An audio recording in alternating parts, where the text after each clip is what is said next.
الحمد لله نحمده ونستعينه ونستغفره ونؤمن به ونتوكل عليه ونعوذ بالله من شرور أنفسنا ومن سيئات أعمالنا من يهد الله فلا مضل له ومن يضلله فلا هادي له ونشهد أن لا إله إلا الله وحده لا شريك له ونشهد أن سيدنا ومولانا محمدا عبده ورسوله الذي أرسله بالحق بشيرا ونذيرا وداعيا إلى الله بإذنه وسراجا منيرا فقد قال الله تعالى في كلامه المجيد والفرقانه الحميد أعوذ بالله من الشيطان الرجيم بسم الله الرحمن الرحيم يا أيها الناس إنا خلقناكم من ذكر وأنثى وجعلناكم شعوبا وقبائل لتعارفوا إن أكرمكم عند الله أتقاكم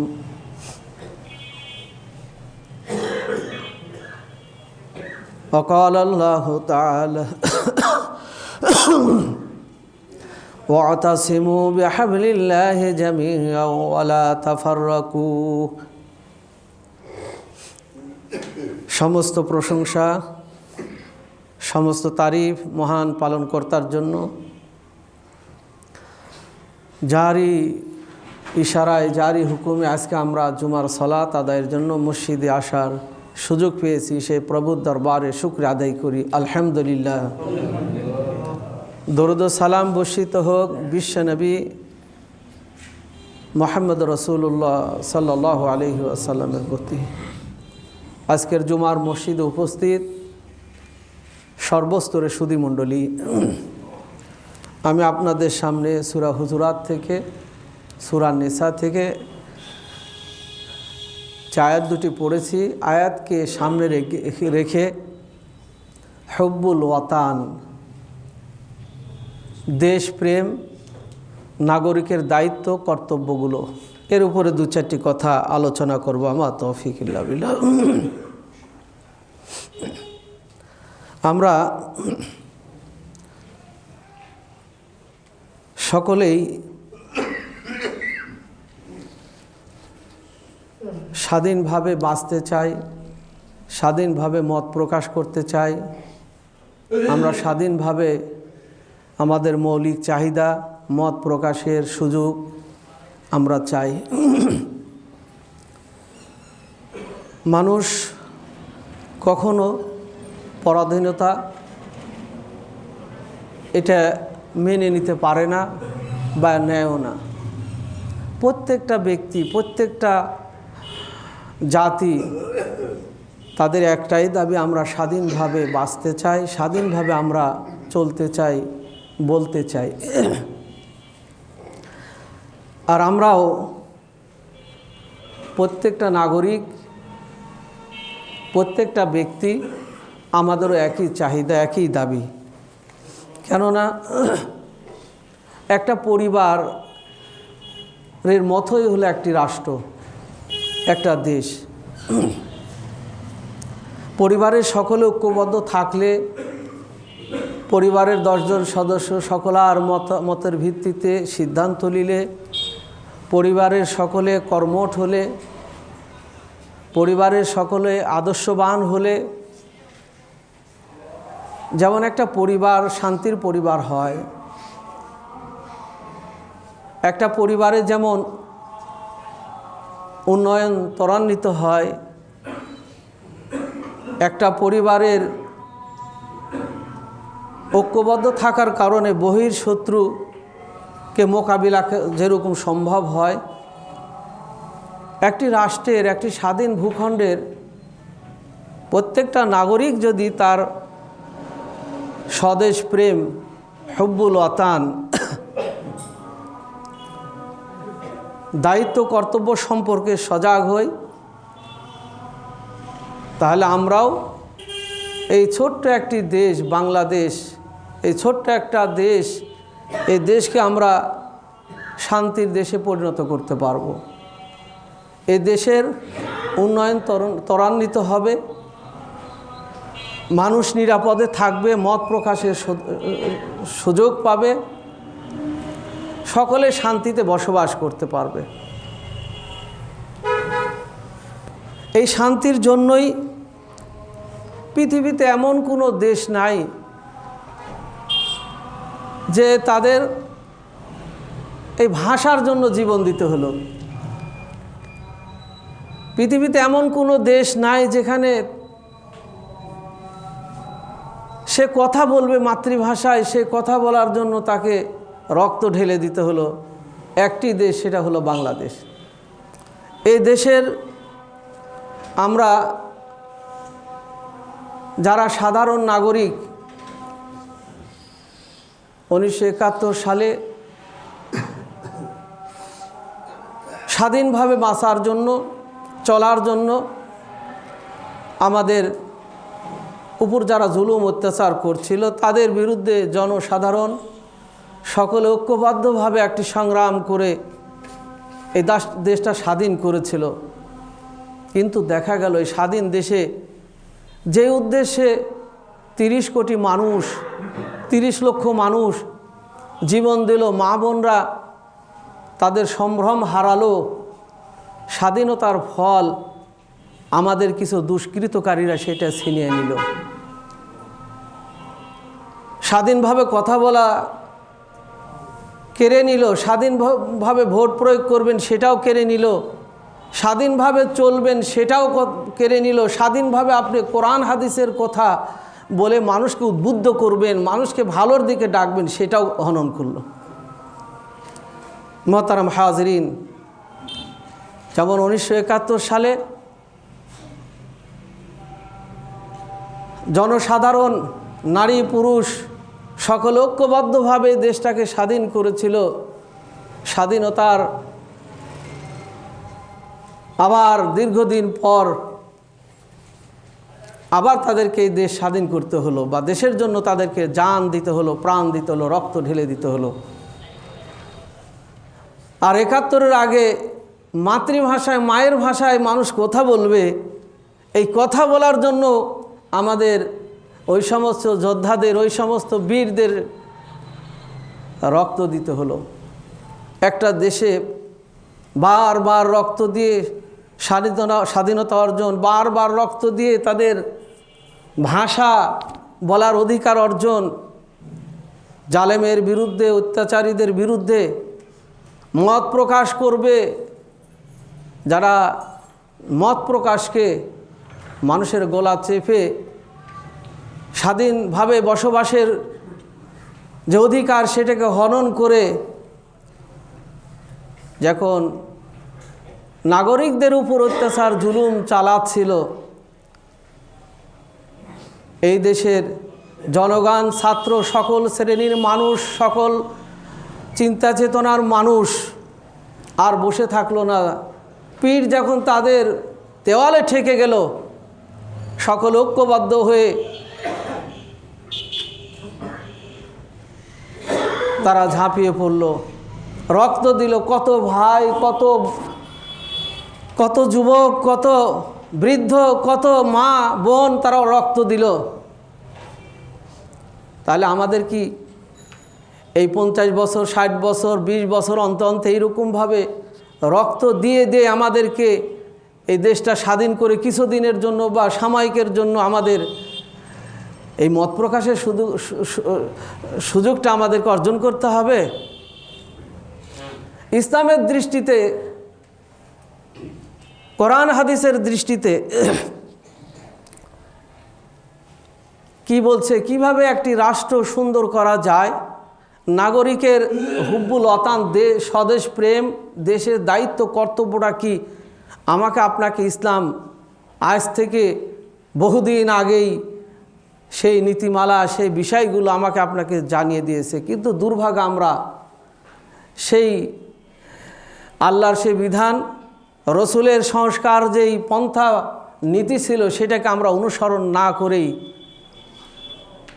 আমরা অন্য লাইনে চলছি, ফলে তাগুত আমাদের উপর চাপিয়ে বসেছে। তাই প্রত্যেকটা নাগরিকের সচেতন হতে হবে, প্রত্যেকটা নাগরিককে তার অধিকার নিয়ে কথা বলা জানতে হবে। বনী ইসরাঈলদের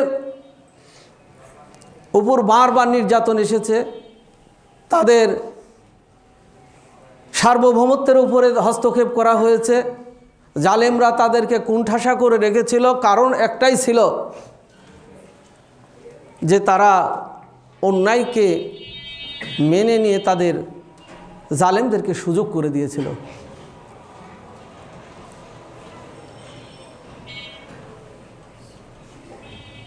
তাই আমাদের প্রত্যেকটা নাগরিকের যে কর্তব্যগুলো আছে, দায়িত্বগুলো আছে, আমাদেরকে সে ব্যাপারে সচেতন হতে হবে।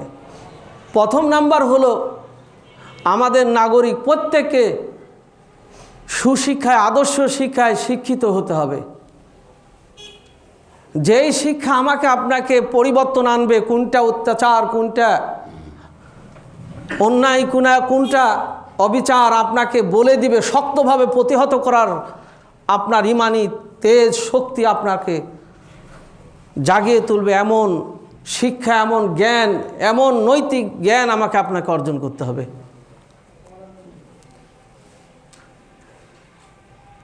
আর নাগরিকদেরকে অবশ্যই দেশের যেগুলো ক্ষতিকর বিষয়, দেশ বিরোধী যেগুলো বিষয়, সেগুলোকে অবশ্যই আমাদেরকে শক্ত অবস্থানে সেগুলো প্রতিহত করতে হবে। আজকে দেখুন, আমরা আজ থেকে 30, 35, 40 বছর আগে আমাদের একটা চুক্তি হয়েছিল পার্শ্ববর্তী দেশের সাথে, পানি চুক্তি। দীর্ঘদিনের পানি চুক্তি। আমাদেরকে পানি দেয় কখন? যখন গোটা দেশ পানিতে হাবুডুবু খাচ্ছে, ওই সময় তারা পানি দেয়, দিয়ে আমাদেরকে আরও পানি বেশি করে খাওয়ায় দেয়। চুক্তি হলো আজ থেকে 35 থেকে 40 বছর আগে।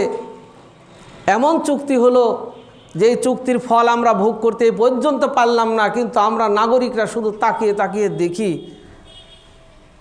যে আমাদের এই চুক্তি হয়তো এই বছর পানি না পেলে ওই বছর পাবো। যখন এই দেশটা খরাতে পানির প্রয়োজন, সেই সময় পানি বন্ধ রেখে যেই সময় পানির প্রয়োজন নাই সেই সময় তারা আমাদের চুক্তি বাস্তবায়ন করে।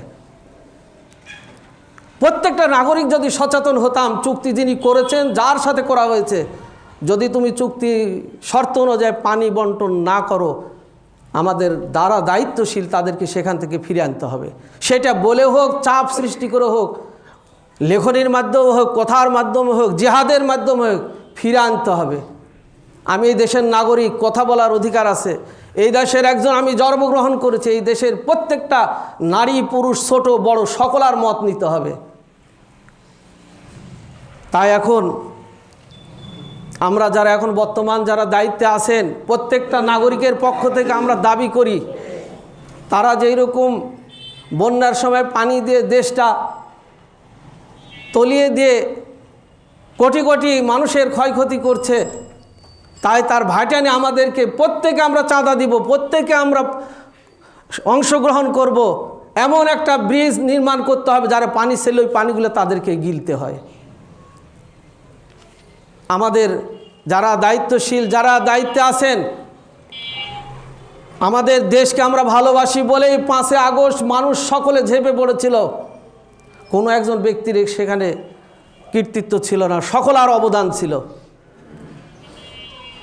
তাই যারা আমাদেরকে পানি দিয়ে ডুবিয়ে মারছে, তাদের ওই বাঁধের পাশে আমরাও বাঁধ দিতে চাই, দিয়ে তাদের ওই পানিগুলো তাদেরকে গিলাতে চাই।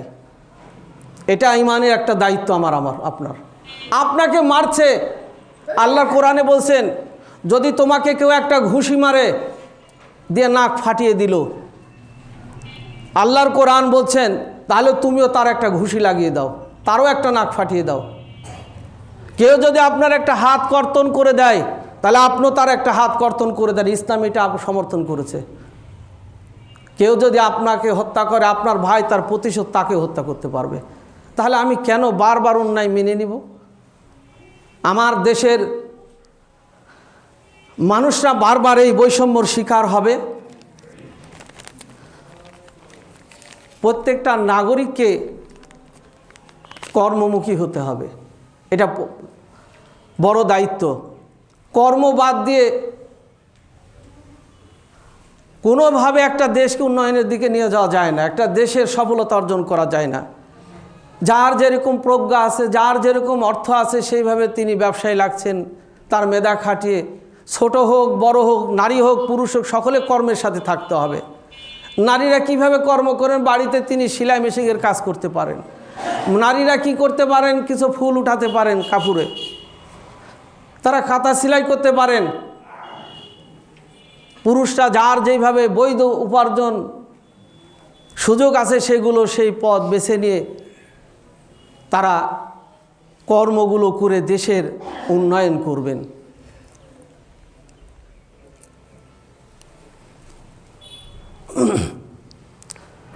বিশ্বনবী মুহাম্মদ রাসূলুল্লাহ সাল্লাল্লাহু আলাইহি ওয়াসাল্লাম 622 খ্রিস্টাব্দে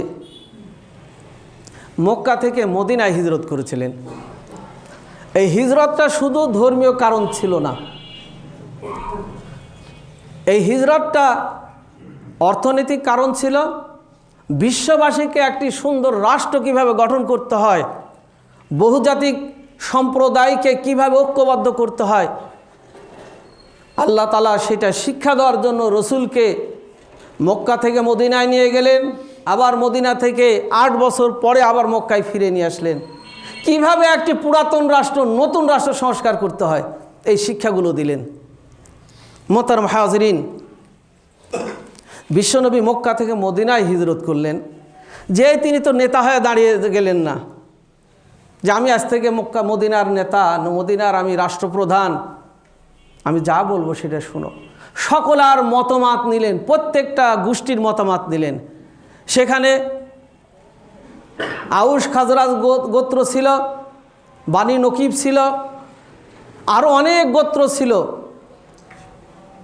সেখানে খ্রিস্টান ছিল, সেখানে বৌদ্ধ, সেখানে মুশরিক ছিল, সেখানে বিভিন্ন ধর্মের, বিভিন্ন বর্ণের, বিভিন্ন গোত্রের লোক ছিল। রসুল যেহেতু সেখানে নেতা দাবি করলেন না, বরং তিনি নেতা নির্বাচনের জন্য সকলের মতামত এবং নেতা নির্বাচনে তিনি কাজ শুরু করলেন।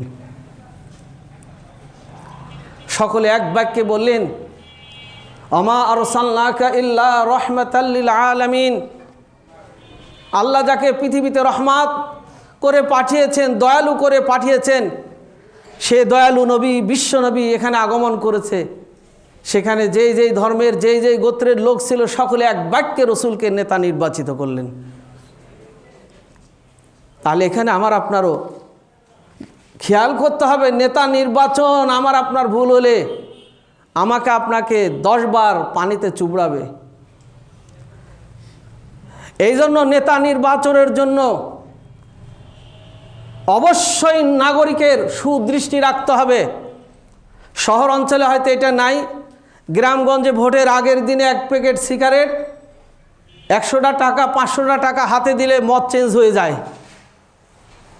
পাগল ছাগল, দুর্নীতিবাজ, দেশ বিরোধী যেই দাঁড়াক না তাকে ভোটটা দিয়ে দিল, সমর্থন করলো। আর যদি কোনো প্রার্থীর 2-4টা চা খায়, ও ভুলে গেল। রাসূল সাল্লাল্লাহু আলাইহি সাল্লাম মক্কা যায় কিভাবে নেতা নির্বাচন করলেন? তিনি বললেন, নেতা নির্বাচন করো তোমরা, প্রথম নাম্বার হলো তাকওয়াবান একজন ব্যক্তি, আদর্শ একজন ব্যক্তিকে তোমরা নেতা নির্বাচন করো, যার মধ্যে গুণ থাকবে তিনি কারো প্রতি পক্ষপাতিত্ব করবেন না, কারো প্রতি জুলুম করবেন না। বিভিন্ন ধর্মের, জাতির, বর্ণের চিন্তার মানুষ আছে, সকলের প্রতি তিনি সুদৃষ্টি রাখবেন। কেউ জুলুমের শিকার হবে না। এমন একজন ব্যক্তিকে তোমরা নেতা নির্বাচন করো। মদিনার মানুষ সকলে চিন্তা ভাবনা করে দেখলেন যে এই মানুষটার বিকল্প হয় না, এই মানুষটার বিকল্প নেতা কাউকে বানানো যায় না। আমার আপনাকে নেতা বানানোর সময় অবশ্যই দেখবেন ও বাটপার কিনা, ও চোর কিনা, দেশ বিরোধী কিনা। উপরে বক্তব্য দিবে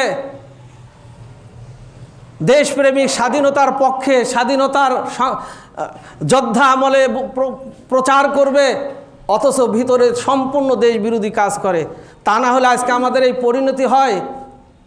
আজকে আমাদেরকে 150 টাকা কেজি আলু কিনে খেতে হয়, 100 টাকা পোয়া মরিচ কিনে খেতে হয়।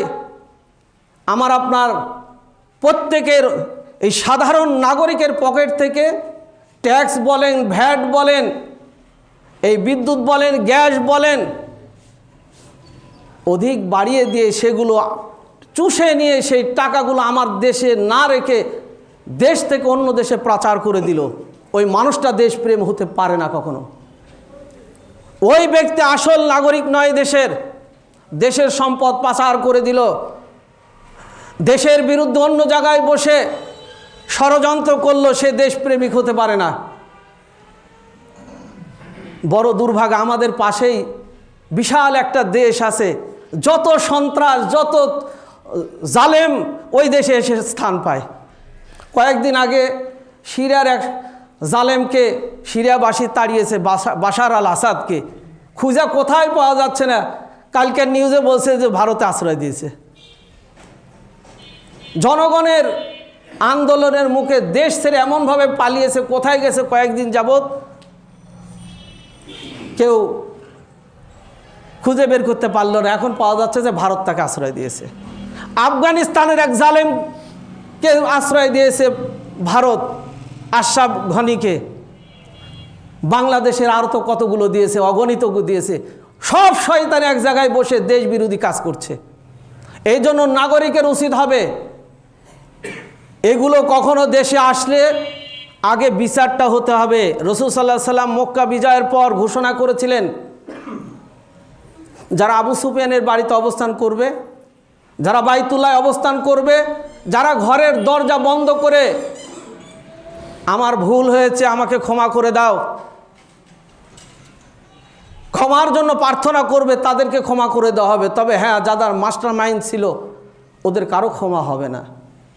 মোহতারাম হাজিরিন, যারা দেশের বিরুদ্ধে ষড়যন্ত্র করছে, দেশ থেকে অর্থ পাচার করেছে, দেশকে আমাদের একটি সার্বভৌমত্ব, স্বাধীন সার্বভৌমত্ব দেশের দেশ বিরোধী চুক্তি করে দেশকে পঙ্গু বানিয়েছে, এমন ব্যক্তিদেরকে কখনো আপনারা নেতা নির্বাচন করবেন না। এমনকি যারা দেশে আসি নেতা প্রার্থী হবে, এদের মধ্যে আগে দেখবেন তাকওয়াবান ব্যক্তিকে, সৎ ব্যক্তিকে, দেশ বিরোধী নয় এমন ব্যক্তিকে, তাকে আপনারা নেতা নির্বাচন করুন। সেটা যেই দলের হোক, যেই এলাকার হোক না কেন, সেই ভালো মানুষটাকে আপনার মূল্যায়ন করা শিখুন। তাহলে ওই নেতা আপনার জন্য কাজ করবে, দেশের জন্য কাজ করবে, দেশ উন্নয়নের দিকে যাবে। বিশ্বনবী মুহাম্মদ রাসূলুল্লাহ সাল্লাল্লাহু আলাইহি ওয়াসাল্লাম আমাদের এই ছোট্ট একটা সার্বভৌমত্ব দেশ ষড়যন্ত্র করে পাকিস্তান থেকে আলাদা করেছিল। কয়েকটি কারণ। পাকিস্তানের সেই সময় পারমাণবিক অস্ত্রধারী একটা দেশ, কিভাবে খণ্ড করে দিলে পাকিস্তান দুর্বল হয়ে যাবে। 2 নাম্বার, এই দেশের মধ্যে কিভাবে তাদের ব্যবসা বাণিজ্য পরিচালনা করে এই দেশের অর্থগুলো চুষে নিয়ে যাওয়া যায়, একটা লক্ষ্য ছিল। এই দেশের উপর খবরদারি, সার্বভৌমত্ব একটা দেশের উপর খবরদারি কিভাবে করে তাদের একটি অঙ্গরাজ্য হিসাবে শাসন করা যায়, ওই পরিকল্পনা নিয়ে তারা ওই সময় স্বাধীনতার সংগ্রামের সহযোগী হিসাবে তারা আত্মপ্রকাশ করেছিল, ঘোষণা দিয়েছিল। এখন দেখছি তার উল্টাটা। ঘোষণা করছে যে ফেনী জেলাটা 5 মিনিটের মধ্যে দখল করে নিবে। আবার কালকে দেখছি যে বাংলাদেশের চতুর্দিক দিয়ে সেনা মোতায়েন করছে, ভারী অস্ত্রপাতি মোতায়েন করছে এবং বলছে যে বাংলাদেশকে 2টা যুদ্ধ বিমান দেই ওদের দখল করে নেওয়া, ওদেরকে দখল করে নেওয়া আমাদের জন্য যথেষ্ট। কত রকম বক্তব্য দিচ্ছে, কত রকম কথা বলছে। ওরা জানে না মুসলমানদের বদর যুদ্ধের ইতিহাস, ওরা জানে না তিতুমিরের বাঁশের কেল্লার ইতিহাস। প্রত্যেকটা নাগরিকের হাতে বাঁশের লাঠি থাকলে তোমার 14 গোষ্ঠী এখান থেকে পালাবে। তোমার ওই যুদ্ধ বিমান বলো 5 মিনিট কেন 5 বছরে তুমি সেখানে ঢুকতে পারবে না। মোহতারাম হাজিরিন, আমাদেরকে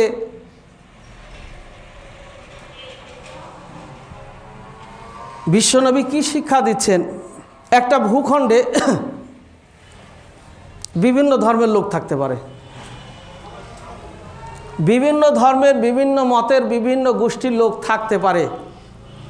যেমন বাংলাদেশে আছে হিন্দু, বৌদ্ধ, খ্রিস্টান, মুসলিম, আরও যেগুলো জাতি আছে।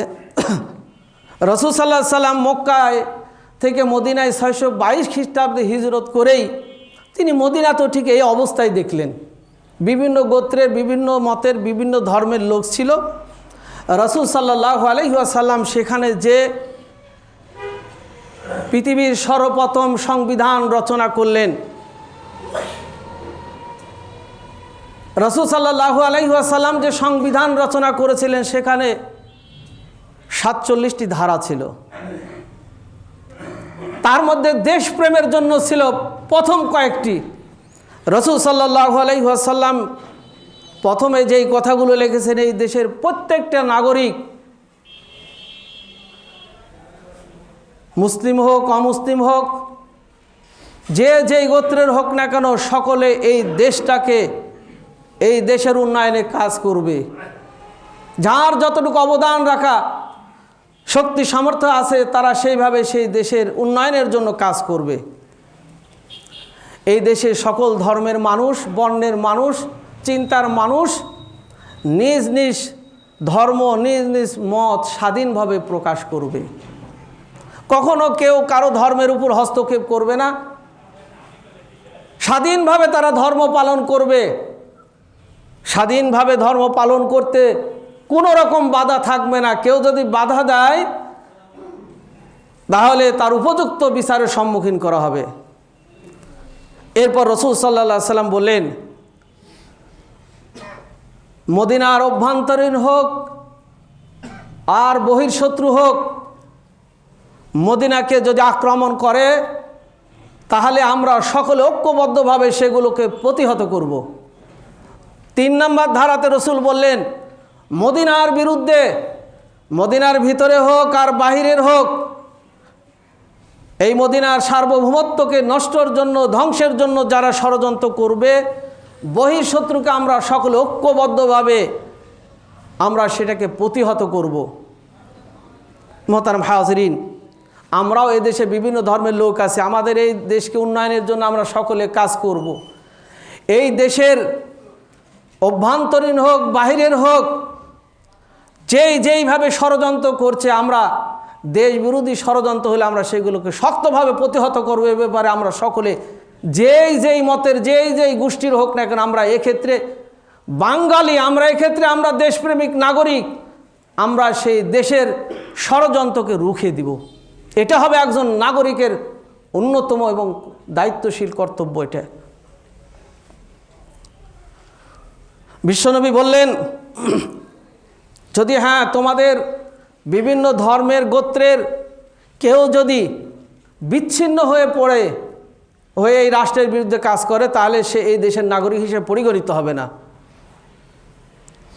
ধরুন মুসলমানদের মধ্যেই এখানে মুসলিম আছে, হিন্দু আছে, বৌদ্ধ আছে, খ্রিস্টান আছে, কেউ যদি বিচ্ছিন্ন হয়ে যায়, অর্থাৎ মুসলমানদের ধর্ম যেইভাবে নির্দেশনা দেয়, যেইভাবে রাষ্ট্র নির্দেশনা দেয়, সেটাকে উপেক্ষা করে যদি সে অন্য কিছু চিন্তা করে, তাহলে সে মুসলিম হিসাবে সকল মুসলমানকে দায়বদ্ধ করা যাবে না, বরং তাকে একাই অপরাধী হিসাবে সাব্যস্ত করতে হবে।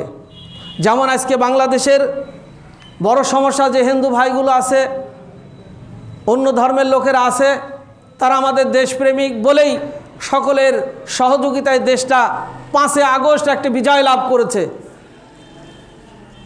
এখন ওই ধর্মের মধ্যে থেকে হোক, মুসলিমদের মধ্যে হোক, খ্রিস্টানদের মধ্যে থেকে, বৌদ্ধদের মধ্যে থেকে হোক, কেউ যদি বিচ্ছিন্ন হয়ে দেশ বিরোধী কাজের সাথে জড়িয়ে পড়ে, তাকে অপরাধী হিসাবে ওই হিন্দু সম্প্রদায় সকলে নাই, মুসলিম সম্প্রদায় সকলে নাই, বরং যিনি অপরাধ করেছেন কেবল সেই ব্যক্তিটাই অপরাধী হিসাবে চিহ্নিত হবে। রসুলের 4 নম্বর ধারায় ছিল যে অপরাধ করবে অপরাধীকেই কেবল চিহ্নিত করে শাস্তির সম্মুখীন করতে হবে। তাহলে চিন্ময় বা ওই জাতীয় যারা দেশ বিরোধী কাজের সাথে জড়িত আছে, তাদেরকে আমরা ওই হিন্দু ভাইদের সাথে জড়িয়ে সকল হিন্দুদেরকে আমরা অপরাধী বলতে পারি না, বরং যে অপরাধী তাকে ধরে তার উপযুক্ত শাস্তি যেটা, সেটা অবশ্যই বাস্তবায়ন করতে হবে। সেটা মুসলিম হোক, হিন্দু হোক, বৌদ্ধ হোক, খ্রিস্টান হোক। মোহতারাম হাজরিন, রাসূল সাল্লাল্লাহু আলাইহি ওয়াসাল্লাম এমনভাবে একটি রাষ্ট্র সুন্দরভাবে গঠন করলেন, বললেন যে রাষ্ট্রের মধ্যে কোনো ব্যক্তির রক্তপাত ঘটানো যাবে না, কারো রক্তপাত ঘটানো যাবে না, কাউকে হত্যা করা যাবে না, প্রত্যেকের জান মালের পূর্ণ নিরাপত্তা দিতে হবে রাষ্ট্রের। যদি কোনো ব্যক্তি কোনো নাগরিকের জান মালের ক্ষতি করে, আল্লাহ রসুল বলছেন যে তাহলে সে এই দেশে বসবাস করার অধিকার হারিয়ে ফেলবে। আমাকে আপনাকে কত সুন্দরভাবে বিশ্বনবী একটি রাষ্ট্র গঠন করে, একটা সংবিধান রচনা করে একটি সুন্দর রাষ্ট্র গঠন করেছিলেন, যা আমরা সোনার মদিনা বলে আমরা জানি। সোনার মদিনা রাসূল সাল্লাল্লাহু আলাইহি ওয়াসাল্লাম এমন একটি রাষ্ট্র গঠন করলেন যেখানে নারী পুরুষ, যেখানে কোনো রকম বৈষম্য ছিল না, কোনো ধর্মের উপর হস্তক্ষেপ করা হয় নাই, দেশ বিরোধী কোনো শক্তিকে ভিতরে প্রবেশের সুযোগ দেওয়া হয় নাই, বরং সকলে মিলে সেটা প্রতিহতর যে দৃষ্টি রেখেছিলেন, তারই প্রমাণ হলো যখন মক্কার কিছু কাফেররা মদিনাকে আক্রমণ করার জন্য, মদিনাকে দখল করে নেওয়ার জন্য তারা ষড়যন্ত্র করলো। বিশ্বনবী নাগরিকদেরকে সাথে নিয়ে বসলেন, সাহাবীদের নিয়ে বসলেন এবং পরামর্শ করলেন, তোমরা মতামত দাও এই মদিনাকে কিভাবে কাফেরদের থেকে রক্ষা করা যায়। রাসূল সাল্লাল্লাহু আলাইহি ওয়াসাল্লামের সাহাবীরা বিভিন্নজন বিভিন্নভাবে পরামর্শ দিলেন। তার মধ্যে একজন সালমান ফার্সি বলে একজন ছিলেন, তিনি পরামর্শ দিলেন, হে আল্লাহ রসুল, আমরা যদি মদিনার চারিদিক দিয়ে গর্ত খনন করি, পরিখা খনন করি, তাহলে ওরা ঘোড়া নিয়ে তারা এই গর্ত পার হয়ে এখানে এসে আক্রমণ করতে পারবে না, পার হলেও তারা ধরা খেয়ে যাবে। রাসূল সাল্লাল্লাহু আলাইহি ওয়াসাল্লাম তারই পরামর্শ নিয়ে, সকলের মতামত নিয়ে তিনি কি করলেন যে তোমরা একজনে 2 ফিট করে গর্ত খনন করো, একজনে 2 ফিট করে তোমরা গর্ত খনন করো, একজন 2 ফিট করবে, তারপরে জন আবার 2 ফিট, এইভাবে করতে করতে তিনি গোটা মদিনার চতুর্দিক দিয়ে তিনি গর্ত খনন করলেন। দেখা গেল কাফেররা আক্রমণ করতে এসে সেই পরীক্ষা দেখে, গর্ত দেখে তারা আর ভয়ে সেখানে পার না হয়ে সেখানেই কিছুদিন অবস্থান করলো। আল্লাহর পক্ষ থেকে বিশাল গজব আসলো, এমন ঝড় বৃষ্টি, কয়েকদিন অবস্থান করতে করতে তাদের ওষুধ, তাদের খাদ্য সব কিছু শেষ হয়ে গেল, পানি শেষ হয়ে গেল। এর মধ্যে আল্লাহর গজব এসে, ঝড় তুফান এসে আল্লাহ তাআলা তাদের সব ষড়যন্ত্র নস্যাৎ করে দিলেন। আমার ভাইরা, আমাদের এই ছোট্ট দেশ, এই দেশকেও আমাদেরকে রক্ষা করতে হবে। এই দেশের বিরুদ্ধে ষড়যন্ত্র এই দেশকে ধ্বংসের দ্বার প্রান্তে নিয়ে গেছে যারা, আমরা সকলার বিচার চাই।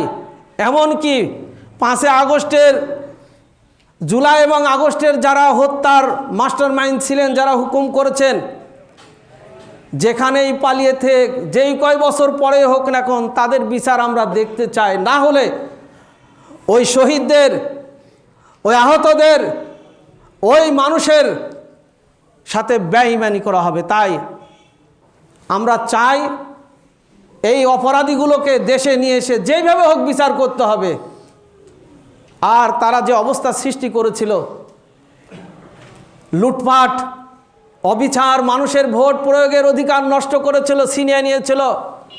একজন মানুষ দেশের নাগরিক হিসাবে কথা বলবে, এটাই তার অধিকার।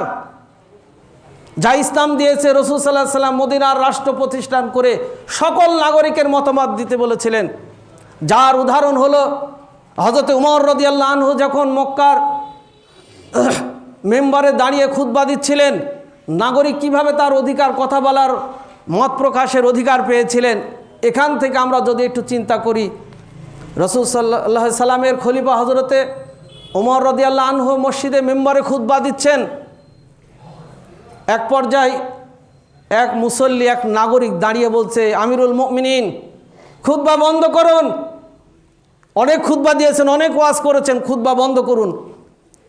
তার পাশে ছিল তরবারি, তিনি তরবারি সামনে ধরে বললেন, আপনাকে উত্তর দিতে হবে হ্যাঁ আর না। যদি সঠিক উত্তর দিতে পারেন তরবারি তার জায়গায় চলে যাবে, আর যদি উত্তর সঠিক না হয় আমি এই তরবারি দিয়ে উপযুক্ত আপনার উপর বিচার করব। একজন নাগরিক বলছে নেতার বিরুদ্ধে কথা। ভেবেছেন কত রকম মত প্রকাশের সুযোগ তাদের ছিল। তিনি বললেন, বলুন। বললেন যে কয়েকদিন আগে গনিমতের যে কাপড় বন্টন করেছেন, তার মধ্যে আমিও একটা টুকরা পেয়েছি, আপনি নেতা হিসেবে আপনি একটা টুকরা পেয়েছেন। আমার গায়ের জামা তো অত বড় লম্বা হয় নাই, আপনি কিভাবে এত বড় লম্বা জামা করলেন? আমার যে পরিমাণ কাপড় পেয়েছে আপনিও সেটা পেয়েছেন, আমার কাপড়ে যদি এই পর্যন্ত হয় আপনারটা কেন এত বড় হলো? কিভাবে আপনি উত্তর দেন? আব্দুল্লাহ ইবনে উমর সেখানে ছিলেন। তিনি সেখানে দাঁড়িয়ে বললেন, আমার বাবার উত্তরটা আমি দিই। সেই গনিমতের কাপড় থেকে আমি একটা টুকরা পেয়েছিলাম, আমার বাবা একটা পেয়েছিলে। একটা দিয়ে বাবার কাপড় হচ্ছিল না, জামা হচ্ছিল না, আমি আমারটা আমার বাবাকে দান করে দিয়েছি। অর্থাৎ ছেলে বাবার দুটা মিলেই একটা জামা বানানো হয়েছে, যেটা পরে তিনি রাষ্ট্রের কাজ করতেন, মসজিদে দাঁড়িয়ে খুতবা দিতেন। হযরত উমর রাদিয়াল্লাহু আনহুর উত্তরটা তার ছেলে দিলে শ্রোতা বসে গেলেন, নাগরিক বসে গেলেন। আর আমি আপনি এই কথা বলতে পারবো? আমি আপনি এই কথা কি বলতে পেরেছি? এই 15-16 বছর কথা বলা যায় নাই। আবার যদি এই জালেম আবার ওইরকম মানুষ আসে, তাহলে আমাদের বড় দুর্ভাগ্য। এখন সুযোগ এসেছে ভালো মানুষগুলোকে বেছে নিয়ে আমাকে আপনাকে সামনে এগোতে হবে। যারা আমাদের গলা চেপে ধরবে না, আমাদের মত প্রকাশের সুযোগ বন্ধ করে দিবে না, ভোট অধিকার বন্ধ করে দিবে না, আমাদের দেশের অর্থ অন্যত্র পাচার করবে না, আমাদের দেশের দেশবিরোধী চুক্তি করবে না কারোর সাথে, এমন মানুষগুলোকে দেশপ্রেমিক নাগরিক হতে হবে, মানুষকে নেতা আমাদের নির্বাচিত করতে হবে। আমার ভাইরা, কয়েকদিন থেকে ঘোষণা করা হচ্ছে যে বাঙালিদেরকে যদি আমরা বাংলাদেশে যদি আমরা কাপড় না দিই, খাদ্য না দিই, তাহলে ওরা না খেয়ে মারা যাবে। আপনারা হয়তো দেখেছেন, বিশেষজ্ঞরা দেখেছে, হিসাব করে দেখেছে, বাংলাদেশে ভারতীয় পণ্য 97টি বাংলাদেশের বাজারে তারা বিক্রয় করছে। তার মধ্যে পেঁয়াজ আছে, মশলা আছে। ওরা ওই চিন্তাটা করেনি, শুধু চিকিৎসার ক্ষেত্রে ঘোষণা দিয়েছিল যে বাঙালিদের কোনো চিকিৎসা করবে না। বাংলাদেশ থেকে চিকিৎসা বন্ধ করে, চিকিৎসা নিতে যাওয়া বন্ধ করে দেওয়ার পরে ওরাই আবার ব্রিফিং করছে, ওরা না আসলে আমাদের পেটে ভাত হবে না, ওরা না আসলে আমাদের হোটেল চলছে না, ব্যবসা বাণিজ্য চলছে না। ব্যবসায়ীরা যৌথ বিবৃতি দিয়েছে এটা শিথিল করা হোক, এটা আসার জন্য অনুমতি দেওয়া হোক। বাঙালিরা যায়নি। এক্ষেত্রে আমাদের করণীয় কি? যারা ডাক্তার আছেন, যারা আমাদের দেশের ডাক্তার আছেন, তাদের এখানে একটা সুযোগ যে আমাদের প্রতি যে মানুষের আস্থা ছিল না, আমরা একটু ভালো ট্রিটমেন্ট দিয়ে সেবার মান ভালো করে আমার দেশের মানুষ আমার দেশে চিকিৎসা নিক, কোটি কোটি টাকা আমার দেশে থেকে যাবে। যারা যন্ত্রপাতি আবিষ্কার করছিলেন, বাংলাদেশের পণ্যের মান ভালো করুন, সেগুলোর দাম কমিয়ে দিন। ভারতের কোনো জিনিস আর মানুষ নিবে না। মোহতারাম হাজরিন,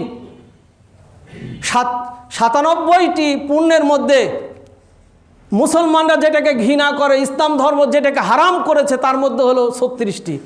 বলে নাউজুবিল্লাহ।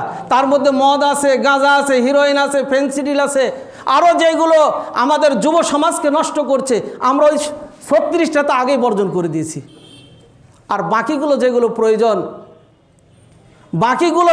প্রয়োজন, কৃষি, আমরা মুসলমান, তোমার পেঁয়াজ না খেলেও আমরা পান্তা লবণ দিয়ে খেয়ে বেঁচে থাকতে পারি। তোমার পেঁয়াজ লাগবে না, তোমার রসুন লাগবে না, তোমার জিরা লাগবে না। এই জন্য কৃষক ভাইদেরও উচিত হবে এখন সেগুলো ফলানো, এবং যারা রাষ্ট্রের দায়িত্বে আছেন কিভাবে বীজগুলো সহজ মূল্যে পাবে, সারগুলো কীভাবে সহজ মূল্য পাবে, কৃষি চাষাবাদের জন্য যন্ত্রপাতি সেগুলো সহজে পাবে, এগুলো ভর্তুকি দেওয়া বা সেগুলোর জন্য সার্বিক সহযোগিতা করা। মোহতারাম হাজরিন, আজকে বাহির থেকে বিদ্যুতের নাম দিয়ে আমাদের উপর জুলুম করছে, অত্যাচার করছে। একজন মানুষ 1000 টাকা বিদ্যুৎ মিটারের তোলার সাথে সাথে 320 টাকার নাই, কোথায় গেল? এই জন্য রামপাল থেকে শুরু করে আরও যেগুলো চুক্তি হয়েছে সব চুক্তি বাতিল করতে হবে। আমরা যদি ব্যর্থ হই, অন্য দেশ, মুসলিম দেশ, তারা চেয়ে আছে যে আমাদেরকে আমন্ত্রণ জানায় আমরা সেই দেশে ব্যবসা করব। আর মুসলিম দেশ বলেছে মুসলমান আমরা প্রত্যেকটা দেশ, আমরা একে অপরের ভাই, আমরা একে অপরকে সহযোগিতা করব। তাই ইন্নামাল মুমিনুনা, মুসলমানকে বন্ধু হিসাবে গ্রহণ করবে, মুসলিম রাষ্ট্র হিসাবে তাদেরকে বন্ধু হিসাবে নিবে, বিজাতিদেরকে নিবে না। কেননা উলাইকা হুম শাররুল বারিয়া, আল্লাহ বলছেন তারা সবচেয়ে নিকৃষ্ট। মোহতারাম হাজরিন, আমি যে আয়াতটা পড়েছিলাম, আল্লাহ বলছেন ওয়ালা তুফসিদু ফিল আরদি বা'দা ইসলাহিহা, আল্লাহর জমিন শান্ত হওয়ার পর, জুলুম মুক্ত হওয়ার পর, ন্যায় অবিচারের পর যখন শান্ত হবে, তোমরা সেখানে আর ফাসাদ সৃষ্টি করো না। একজন মানুষ একটা বিচার নিবে, এখনও চলছে, অবিচার আছে এখনও।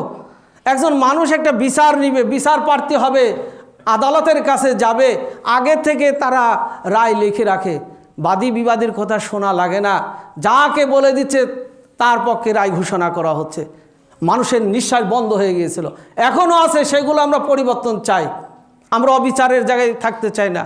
আমরা ন্যায় বিচার প্রতিষ্ঠা হবে, মানুষ ন্যায় বিচার পাবে, মানুষ স্বাধীনভাবে মত প্রকাশ করবে, মানুষ এই দেশের উন্নয়নের জন্য প্রফুল্ল হবে, তারা কাজ করবে, মন প্রাণ খুলে দিয়ে জান প্রাণ চেষ্টা করে তারা এই দেশের উন্নয়নের জন্য তাদের সব ত্যাগ করবে। তাই আমরা চাই এই শান্ত জমিনটাকে যেন কেউ অশান্ত করতে না পারে, আমাদের এই ব্যাপারে সজাগ থাকতে হবে। এরপর আল্লাহ বলছেন অল ফিতনা তো আসাদ্দু মিনাল কতলে, তোমরা যে ফিতনা করছো, এই ফিতনাটা হত্যার চেয়েও জঘন্য, হত্যার চেয়েও জঘন্য।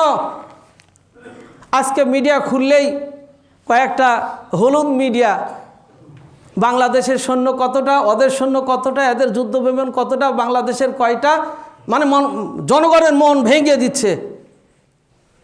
আর এই ষড়যন্ত্র ওখানে বসেই জালেমবাজরা করছে। মোহতারাম হাজরিন, আল্লাহ ইন্নাল্লাহ লা ইউহিব্বুজ জালিমিন, যারা মানুষের প্রতি জুলুম অত্যাচার করে, আল্লাহ এমন জালেমদেরকে পছন্দ করেন না, ভালোবাসেন না। তাই আমার আপনার সজাগ হতে হবে, ভালো মানুষকে নেতা নির্বাচন করুন, দেশের জন্য কাজ করি। রসুল যেভাবে সকল ধর্মের মানুষকে নিয়ে একটি সুন্দর রাষ্ট্র উপহার দিয়েছিলেন, আমরাও পারবো ওরকম একটি সুন্দর রাষ্ট্র, সুন্দর দেশ উপহার দিতে। আল্লাহ যেন আমাদেরকে সেই তৌফিক দান করেন। বড় পরিতাপের বিষয়, নেতারা আসলো, এই 15 বছর তো ভোট লাগে নাই, মানুষের কাছে যেতে হয় নাই। এর আগেও দেখেছি, ভোটের আগে মানুষের দাঁড়ে দাঁড়ে বাড়িতে সকালে রাত্রে ঘুমাতে দেয় না, কেউ ভিক্ষা চায়। এক এমপির একটা ভিডিও শুনতেছি, এক ভোটারের কাছে যা বলছে, আপনারা যদি এবার আমাকে ভোট না দেন, আমি গরিব মানুষ, আমার সাথে বিয়ে দিচ্ছে না কেউ, আমার বিয়ের প্রয়োজন, আপনি একটা ভোট দিলে আমি একটি নেতা হতে পারলে আমার বিয়েটাও হবে। যাই হোক, অ্যারেস্ট হয়েছে, সে ভদ্রলোকের নাম বলছি না। বিয়ার জন্য মানুষের দ্বারে জনগণের কাছে যেতে হয়। এই মানুষগুলো যখন নেতা নির্বাচিত করি আমরা নাগরিকরা, এই নাগরিকের ঘাড় মোটকিয়ে খায়রা, এর কাছে যাওয়া যায় না। যেতে দিলেও 14 দিন আগে থেকে সিরিয়াল নিতে হয়, অমুক জায়গায় পারমিশন নিতে হয়। হাই রে নেতা, রাসূল সাল্লাল্লাহু আলাইহি ওয়াসাল্লাম হযরত মুআয রাদিয়াল্লাহু কিয়ামিনে পাঠিয়েছিলেন। হযরত মুআয সেখানে গেলেন। সেখানে সেই সময় তো রাষ্ট্রীয় কাজগুলো মসজিদে হতো। হযরত মুআয রাদিয়াল্লাহু কি করলেন, তার একটি হুজরাতে অফিস চালাতে লাগলেন এবং হুজরার সামনে খেজুরের ডাল দিয়ে পাতা দিয়ে তিনি একটা গেট করলেন। এই সংবাদটা সেখানকার এক নাগরিক হযরত উমরের কাছে পাঠিয়ে দিলেন। হে উমর, মুআবিয়া কি কাজ করেছে তোমরা জানো? তো কি করেছে?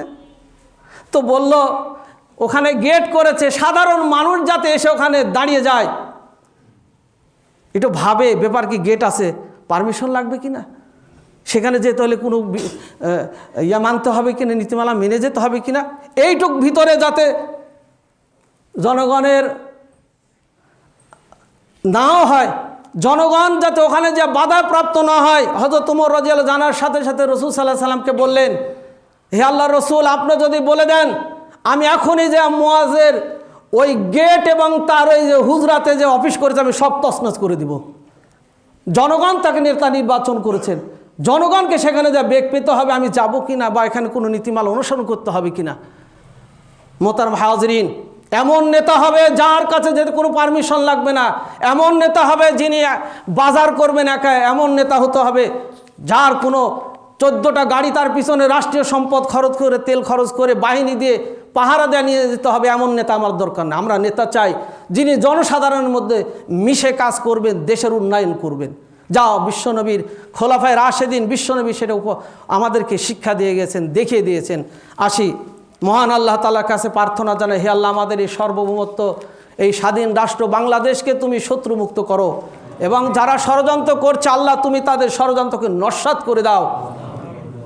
তারা যুদ্ধের জন্য সৈন্য আশপাশে মোতায়েন করছে, আল্লাহ তুমি তাদের মধ্যে ওই রকমভাবে ভয় সৃষ্টি করে যাও যেমন বদরে কাফেরদের মধ্যে ভয় সৃষ্টি করে দিয়েছিলে। তুমি ওদের মধ্যে এমন ত্রাস সৃষ্টি করে দাও মুসলমানদের চেহারা দেখলে যেন তারা অজ্ঞান হয়ে পড়ে যায়। আল্লাহ যেন আমাদেরকে, আমাদের মাতৃভূমিকে সুন্দরভাবে গঠন করা, এই মাতৃভূমির উন্নয়নে কাজ করা এবং একজন আদর্শ নেতা নির্বাচন করে একটি সুন্দর সমাজ, দেশ যেন আমরা উপহার পাই। মহান আল্লাহ তাআলার কাছে সে আরজু, সে প্রার্থনা রেখেই খুতবা শেষ করছি। বারাকাল্লাহু লানা ওয়া লাকুম ফিল কুরআনিল আযীম। আলহামদুলিল্লাহ, আলহামদুলিল্লাহি ওয়া কাফা ওয়া সালামুন আলা ইবাদিহিল্লাযীনা ইসতাফা, আম্মা বা'দ। আউযু বিল্লাহি মিনাশ শাইতানির রাজীম। বিসমিল্লাহির রহমানির রহিম। রব্বানা যালামনা আনফুসানা ওয়া ইল্লাম তাগফির লানা ওয়া তারহামনা লানাকুনান্না মিনাল খাসিরিন।